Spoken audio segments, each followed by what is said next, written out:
Hello friends, super magic રસોઈમાં મિત્રો હું આપણું સ્વાગત કરું છું। આજે હું રવાના ભજીયાની રેસીપી લઈને આવી છું મિત્રો। તો તમને ચોક્કસ મારો વિડીયો ગમશે, ગમે તો લાઈક કરજો, શેર કરજો અને સબસ્ક્રાઇબ કરવાનું તો ભૂલતા જ નહીં। હવે રવાના ભજીયા માટેના ઇન્ગ્રેડિયન્ટમાં મિત્રો મેં 1 કપ આપણે રવો લીધો છે, જેને આપણે સૂજી કહીએ છીએ। તમે જાડો કે ઝીણો કોઈ પણ રવો લઈ શકો છો। અને અડધો કપ આપણે ઝીણું સમારેલું ફ્લાવર લીધું છે, અડધો કપ કેપ્સિકમ ઝીણું સમાર્યું છે, 3 થી 4 મરચા આપણે તીખા કે મોરા તમે જે અનુકૂળ હોય એ લીધા છે, અને અડધો ઇંચ આદુનો ટુકડો મેં ગ્રેટ કરીને લીધો છે, અને 3 થી 4 ટેબલ સ્પૂન મેં ધાણા ભાજી ઝીણી સમારી લીધી છે, મીઠું છે, 1/4 ટીસ્પૂન જેટલો આપણે બેકિંગ સોડા લેશું, અને 3/4 કપ આપણે દહીં લેશું, અને પાણી છે અને તેલ છે। તો મિત્રો આટલા ઇન્ગ્રેડિયન્ટ આપણે લેશું। આ ભજીયા મિત્રો આપણે 15 મિનિટમાં ઝડપથી ઇન્સ્ટન્ટ બની જાય છે। ક્યારેય પણ તમને નાસ્તો માટે કે કોઈ ગેસ્ટ આવી ગયું હોય અને આ બધા ઇન્ગ્રેડિયન્ટ તો આપણે ઘરમાં અવેલેબલ હોય જ છે મિત્રો। તો ઝડપથી તમારે કાંઈ પણ જો બનાવવું હોય તો આ ઇન્સ્ટન્ટ તમારે રવાના ભજીયા તૈયાર થઈ જાય છે, અને ચોમાસામાં તો બહુ મિત્રો આ એકદમ સરસ લાગે છે। તો હવે આપણે બનાવી, તો એના માટે પહેલા આપણે બેટર બનાવી લેશું। તો આ 1 કપ મેં રવો લીધો છે, એને હું જે વજનમાં 180 ગ્રામ છે એને આપણે બેટર તૈયાર કરી લેશું। અને એમાં આપણે આ જે દહીં છે 3/4 કપ એને ફેટી લેવાનું, એટલે એકદમ સરસ આપણે મેચ થઈ જાય બેટરમાં। આ રીતે દહીં નાખી દેશું રવામાં,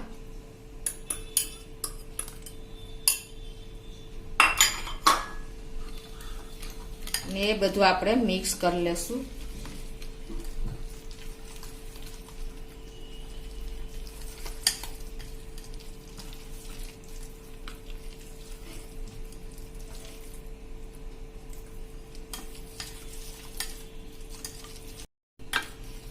આ રીતે આપણે દહીં નાખ્યા પછી આપણે થોડુંક પાણી નાખશું, જરૂર પડે એમ, કેમ કે સૂજી ફૂલવા માટે પાણી પી જશે, એટલે તમારે જોઈએ એ પ્રમાણે તમારે પાણી એડ કરવાનું। હવે એમાં આપણે બધા મસાલાને શાકભાજી નાખી દેશું।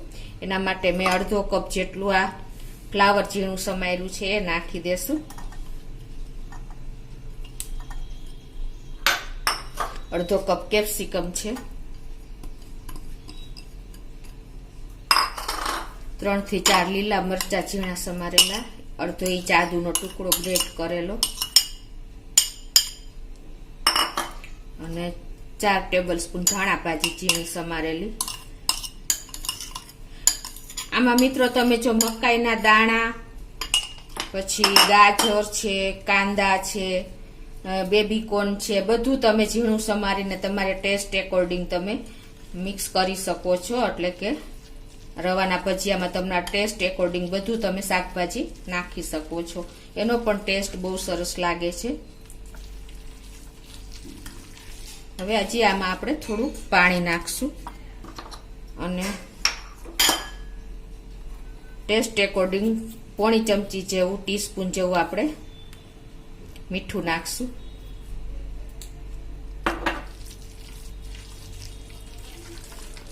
આ બધું એકદમ સરસ આપણે મિક્સ કરી લેશું, અને થોડુંક આપણે પાણી નાખશું, કેમ કે સૂજી ફૂલવા માટે થોડુંક બેટર આપણે ઢીલું કરવું પડશે। અંદાજે મારે અડધા કપથી થોડુંક વધારે પાણી જોયું છે, તમારી સૂજી ઉપર ડિપેન્ડ રહે છે। હવે આ બધું મિક્સ કર્યા પછી આપણે આને ઢાંકીને 5 મિનિટ રેસ્ટ આપશું, એટલે એકદમ સરસ આપણી સૂજી ફૂલી જાય। તો જો આપણે બેટરને રેસ્ટ આપ્યો ને, એને 5 મિનિટ થઈ ગઈ છે, અને હવે આપણે જોઈ લઈએ, એકદમ જો આપણી સૂજી ફૂલી ગઈ છે। તમારે બેટરની કન્સિસ્ટન્સી મિત્રો આપણે જે ચણાના લોટના ભજીયા બનાવી છે ને એવી જ ટૂંકમાં રાખવાની છે। હવે આ બધું આપણે સરસ હલાવીને મિક્સ કરી લઈએ। તો તો આ સરસ મિક્સ થઈ ગયું છે આપણું બેટર. હવે આમાં આપણે 1/4 ટીસ્પૂન આપણે બેકિંગ સોડા નાખી દેશું. એના હિસાબે આપણા ભજીયા એકદમ સોફ્ટ અને ક્રન્ચી બનશે.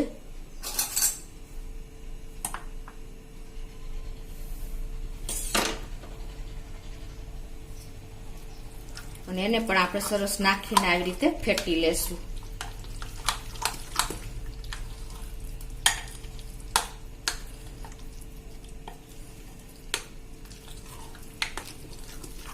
હવે આ બાજુ આપણે તેલ પણ ગરમ કરવા મૂકી દીધું છે. પહેલા શરૂઆતમાં આપણે ફૂલ ગરમ કરી લેવાનું તેલ. અત્યારે આપણું તેલ પણ જો સરસ ગરમ થઈ ગયું છે. પછી આપણે ગેસની ફ્લેમ ભજીયા ઉતારી ત્યારે સ્લો કરી નાખવાની. સ્લો મીન્સ મીડિયમ કરી નાખવાની.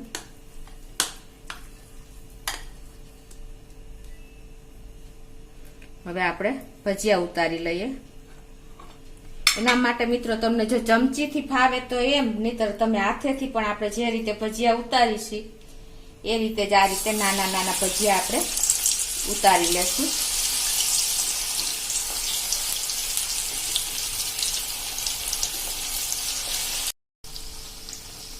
આ રીતે મિત્રો આપણે એક સાઈડ થઈ જાય એટલે આપણે આ રીતે એને ટર્ન કરતા જાશું અને મીડિયમ ફ્લેમ રાખશું. અત્યારે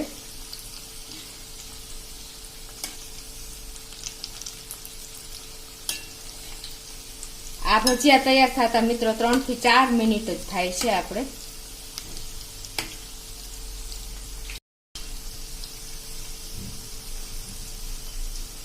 તો આ રીતે આપણે તમને મેં કીધું એમ 3 થી 4 મિનિટ થાય છે આપણે ભજીયા તૈયાર થતા તેલમાં. આપણે જે થઈ ગયા છે એ લેતા જાશું. આ રીતે સેજ આ રીતે તમારે નિતારીને લેવાના, એટલે જરા પણ તેલ આવશે નહીં.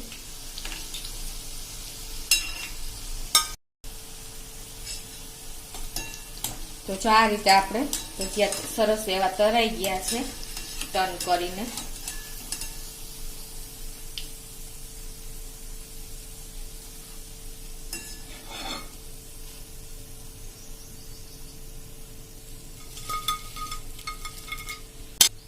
તો આ જ રીતે હવે હું બીજી બેચ પણ તૈયાર કરી લઉં છું. જો તમને હાથેથી ન ફાવે તો તમે આ રીતે ચમચેથી પણ કરી શકો છો.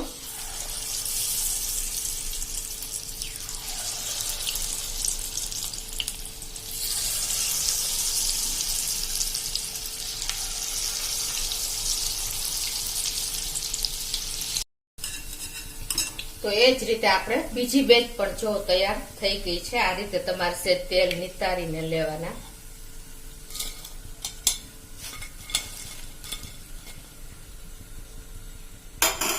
તો મિત્રો જો આપણી લાસ્ટ બેચ પણ તૈયાર થવાની તૈયારીમાં છે.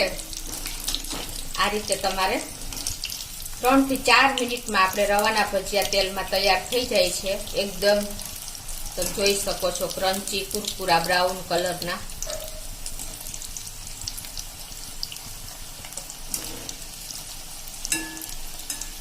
તો હવે આપણા ભજીયા પણ તરાઈને રેડી થઈ ગયા છે. આ રીતે તમારે એક સાઈડ થઈ જાય એટલે ટર્ન કરીને બીજી સાઈડ તમારે 2 થી 3 મિનિટ રાખવાના. અને આ રીતે તમારે જો આપણે જે પેન હોય એની સાથે તમે આ રીતે જારો ત્રાસો રાખશો ને એટલે બધું તેલ તમારું નીતરી જશે અને આપણા ભજીયા એકદમ ડ્રાય થઈ જાય છે. મિત્રો રવો થોડું ઘણું તેલ તો ચૂસે જ છે, પણ આ રીતે તમે કરશો ને તો બધું તેલ નીતરી જશે. જરા પણ તેલ આપણા ભજીયામાં રહેશે નહીં. અને મિત્રો તમે જો તમને અવાજ પણ આવતો હશે. એટલા આપણા ક્રન્ચી કુરકુરા ભજીયા તૈયાર થાય છે. તો હવે એને હું પ્લેટમાં લઈ લઉં છું.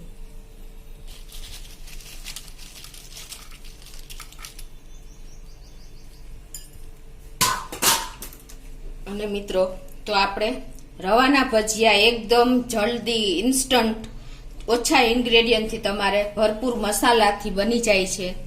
અને આ ભજીયા તમને મિત્રો 15 મિનિટમાં તમારે સરસ તૈયાર થઈ જાય છે. અને આ ક્વોન્ટિટી આપણે 3 થી 4 લોકોને માટે બેસ્ટ છે મિત્રો, ઇનફ છે. તમને ભજીયાની પણ કન્સિસ્ટન્સી બતાવી દઉં, કેટલા કુરકુરા અને કેટલા સોફ્ટ થયા છે તમે જોઈ શકો છો. જો તમને અવાજ પણ આવતો હશે અને અંદરથી પણ તમને ખોલીને બતાવી દઉં. જુઓ મિત્રો, છે ને મસાલાથી ભરપૂર અને એકદમ સોફ્ટ જાળીદાર આપણા ભજીયા. કેમ કે આપણે એમાં દહીંનો ઉપયોગ કર્યો છે એટલે એકદમ ટેસ્ટી લાગે છે અને સોફ્ટ પણ એટલા થયા છે. જુઓ તમે, અને મસાલા તો આપણે ફૂલ છે મિત્રો. તો તમને મિત્રો ચોક્કસ આ રેસીપી ગમી હશે. અને આ ભજીયા પણ આપણે ચોમાસામાં કે એની ટાઈમ તમારે જ્યારે ભૂખ લાગે કે કોઈ ગેસ્ટ આવ્યું હોય તો ત્યારે તમે આ ભજીયા ઇઝીલી તૈયાર કરી શકો છો. અને આ ભજીયા મિત્રો આપણને સોસ સાથે, લીલી ચટણી સાથે અને આપણે જે રૂટીન ચટણી હોય ને એની સાથે પણ સારા જ લાગે છે. તો તમે ચોક્કસ એક વખત ચોમાસું આવે છે તો આ રીતે ટ્રાય કરજો. આપણે ચણાના ભજીયાની જેમ જ આ ભજીયાને, ચણાના ભજીયાને તો હજી મિત્રો આપણે થોડોક ટાઈમ લાગે, આમાં જરા પણ તમને ટાઈમ નહીં લાગે. તો ટેસ્ટમાં પણ એટલા જ સરસ, તમને ચા સાથે પણ તમે આ ભજીયા લઈ શકો છો, એટલા ટેસ્ટી થયા છે મિત્રો. તો તમને મારો વિડીયો ગમે તો લાઈક કરજો, શેર કરજો અને સબસ્ક્રાઈબ કરવાનું તો ભૂલતા જ નહીં.